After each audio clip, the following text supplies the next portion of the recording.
आज इस वीडियो में हम डिटर्मिनेंट और इन्वर्स ऑफ मैट्रिक्स के बारे में कुछ कॉन्सेप्ट और क्वेश्चंस पढ़ेंगे जो एनडीए के मैथमेटिक्स एग्जाम में पूछे जाते हैं।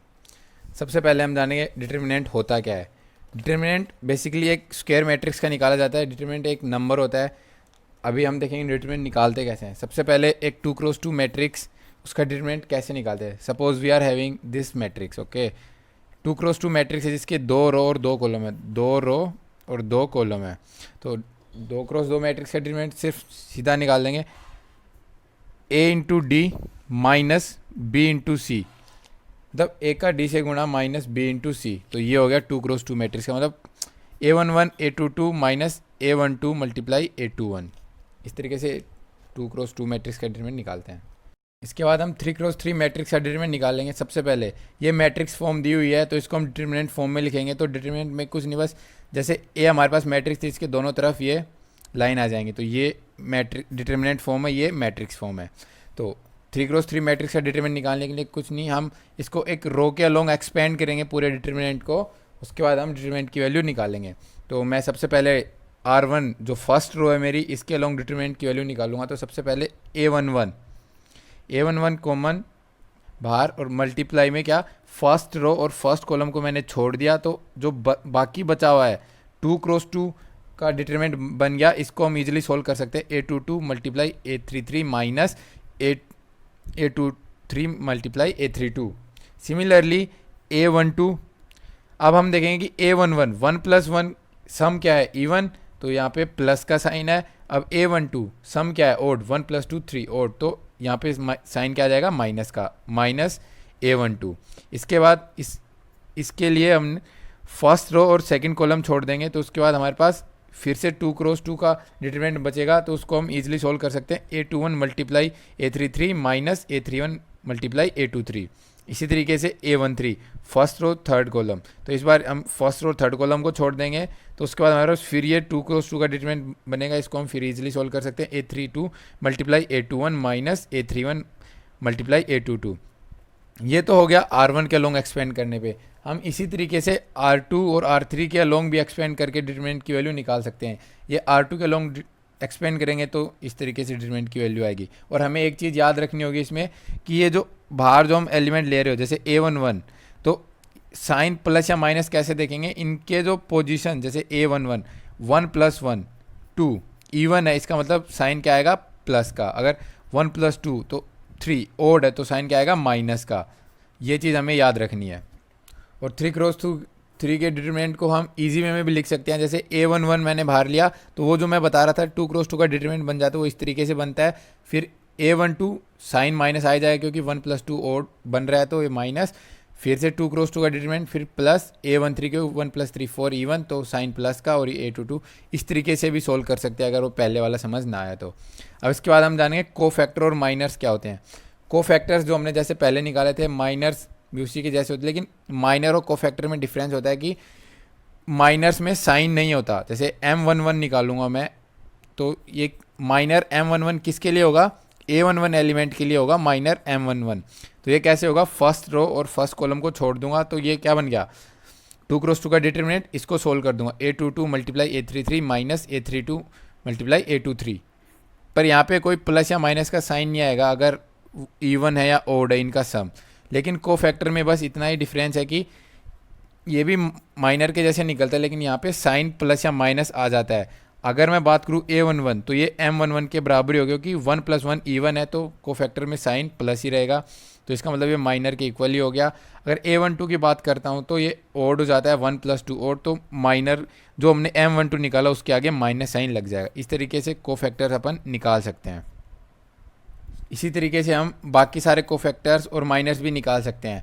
और अगर कोई हमसे पूछे कि a11 का कोफैक्टर क्या है, तो वो होगा a11 कैपिटल, और माइनर क्या होगा, m11। तो कई बार पेपर में पूछ लेते हैं कि जैसे कोई एलिमेंट दे दिया 2 3 4 5, अब इसमें पूछ लिया कि 3 का कोफैक्टर क्या है, 3 का कोफैक्टर क्या है, तो कुछ नहीं करना, 3 वाला जो एलिमेंट है इसकी रो और इसकी कॉलम को छोड़ देना है। तो क्या है हमारे पास 4, और 3 की पोजीशन क्या है, फर्स्ट रो और सेकंड कॉलम, तो माइनस के साथ आ जाएगा, -4। तो ये हो गया इसका कोफैक्टर। और अगर माइनर की बात करते हैं तो ये क्या होता है, सिर्फ 4, ये होता है हमारे पास माइनर, और ये क्या है इसका कोफैक्टर। ये डिफरेंस है कोफैक्टर और माइनर में। ये कुछ पॉइंट्स है जो डिटरमिनेंट को सोल्व करने के लिए याद रखने होंगे। अगर हमारे पास नॉर्मल डिटरमिनेंट दिया हुआ है, अगर उसकी किसी एक रो को हमने चेंज कर दिया, जैसे अगर मैं इस डेल की बात करूँ तो ये डिटरमिनेंट दिया हुआ है, इसकी फर्स्ट रो सेकंड रो के साथ इंटरचेंज है, तो इसका मतलब जो इसकी जो वैल्यू आएगी ना वो इस डिटरमिनेंट से नेगेटिव होगी। तो वैल्यू ऑफ डिटरमिनेंट सेम रहेगी लेकिन साइन चेंज हो जाएगा, माइनस का साइन। इसी तरीके से अगर इसको मैंने 2 बार चेंज कर दिया तो साइन पे कोई फ़र्क नहीं पड़ेगा। इसी तरीके से अगर मैं बात करूं कि अगर डिटरमिनेंट दिया हो उसमें अगर कोई भी 2 रो सेम है या फिर 2 कॉलम सेम है तो डिटरमिनेंट की वैल्यू 0 आएगी। ये भी काफ़ी ज़रूरी है। तीसरा, अगर हमारे पास कोई डिटरमिनेंट जैसे ये डिटरमिनेंट दिया हुआ है और अगला डिटरमिनेंट जिसमें पहली रो को सारे एलिमेंट के से मल्टीप्लाई हैं, तो डिटरमिनेंट की वैल्यू के टाइम हो जाएगी। इस डिटरमिनेंट की वैल्यू इसके डिटरमिनेंट से के टाइम हो जाएगी। अगर सारे रोज मल्टीप्लाइड हैं उस के एलिमेंट से तो डिटरमिनेंट की वैल्यू के क्यूब टाइम हो जाएगी। क्यों? क्योंकि यहाँ पे 3×3 इसका ऑर्डर है, तो चेंज सिर्फ इतना होता है कि जो नया डिटरमिनेंट आता है वो के की पावर n टाइम हो जाता है जो ओरिजिनल डिटरमिनेंट है, और n यहाँ पे क्या है? Order of determinant, n×n order of determinant. जैसे अब यहाँ पे ये डिटरमिनेंट दिया हुआ है, इसको हम 2 डिटरमिनेंट के सम के रूप में भी लिख सकते हैं। जैसे ये तीनों प्लस में है तो हमने लिख दिया इधर वालों को एक determinant a11 a22 a3 sorry a1 a2 a3 b1 b2 b3 ये, और इधर kd1 kd2 ये, इस तरीके से 2 डिटरमिनेंट लिख दिए। अब जैसे इस वाली रो कॉलम में के कॉमन है तो हम के को बाहर भी ले सकते हैं, तो इस तरीके से भी हम डिटरमिनेंट को लिख सकते हैं। ये सोल्व करने के लिए भी काम आता है। अगला, अगर डिटरमिनेंट में कोई एक कॉलम या फिर एक रो पूरी 0 0 की है तो पूरे डिटरमिनेंट की वैल्यू 0 हो जाती है। Now inverse of a matrix, inverse of matrix कैसे निकलता है? Adjoint a upon determinant a, और कंडीशन क्या होनी चाहिए कि determinant of A is not equal to 0। जैसे मैंने लास्ट वीडियो में भी समझाया था एडजॉइंट ऑफ ए मैट्रिक्स कैसे निकालते हैं, तो वहाँ पे जाके आप देख सकते हैं। इसके अलावा यहाँ पे एक एग्जांपल ले लेते हैं इनवर्स ऑफ ए मैट्रिक्स। जैसे हमारे पास 2×2 की मैट्रिक्स है तो इसका इनवर्स निकालना है। सबसे पहले डिटरमिनेंट ए चेक करेंगे कि 0 है या नहीं है, तो ये डिटरमिनेंट निकाल लिया हमने इजी वे में, 3×1 माइनस 2×4, तो ये आ गया हमारे पास -5, जो कि 0 के बराबर नहीं है। 0 के बराबर नहीं है इसका मतलब इसका इनवर्स एग्जिस्ट कर रहा है, हमारी मैट्रिक्स इन्वर्टिबल है, इसका इनवर्स है। और एडजॉइंट ऑफ ए कैसे निकालेंगे? पहले इसके कोफैक्टर्स निकालेंगे a11 a22 ये जो भी है, और उसका ट्रांसपोज कर देंगे। a11 कैसे निकलेगा? फर्स्ट रो और फर्स्ट कॉलम को छोड़ देंगे, क्या बचा हमारे पास? 3। a12 भी इसी तरीके से -4, a21 -2 a22 1। तो ये सब वैल्यू यहाँ पुट करने के बाद इसका ट्रांसपोज कैसे? रो किस में कन्वर्ट हो जाएगी? कॉलम में। तो पहली रो पहली कॉलम बन जाती है और दूसरी रो दूसरा कॉलम, तो ये हमारे पास एडजॉइंट आ गया। इस तरीके से ए इनवर्स किस तरीके से निकलेगा? Adjoint of A divide by determinant of A, तो ये हमने निकाल दिया। ये क्या है? Inverse of matrix A. इसी तरीके से हम 3×3 वाली मैट्रिक्स के लिए भी इनवर्स निकाल सकते हैं। अब एक चीज़, अगर determinant of a matrix is 0, इसका मतलब मैट्रिक्स क्या है? सिंगुलर मैट्रिक्स है। अगर determinant is not equal to 0 then matrix is non singular. For singular matrix inverse of matrix doesn't exist, so we can find inverse of a matrix only for singular matrix. इसके बाद कुछ points जो हमें याद रखने होंगे, जैसे ए into A inverse और ए इनवर्स इंटू ए, वो आइडेंटिटी मैट्रिक्स होती है। तो जितने ऑर्डर की वो मैट्रिक्स होती है उतने ही ऑर्डर की अब हमारे पास आइडेंटिटी मैट्रिक्स आ जाती है। ये A into adjoint of A is equal to determinant of A times identity matrix of that order, that is equal to adjoint of A into A. इसी तरीके से adjoint of A is equal to determinant of A N raise to power determinant A power raise to n-2 into A. Adjoint of A transpose is equal to adjoint of A का complete का transpose. Adjoint of A B is equal to adjoint of B into adjoint of A. Similarly this transpose and inverse, and we can find A transpose का inverse is equal to A inverse का transpose, because determinant of A is equal to determinant of A transpose. If A is not equal to 0, determinant of A is not equal to 0, then determinant of A transpose is also not equal to 0. So we can find it.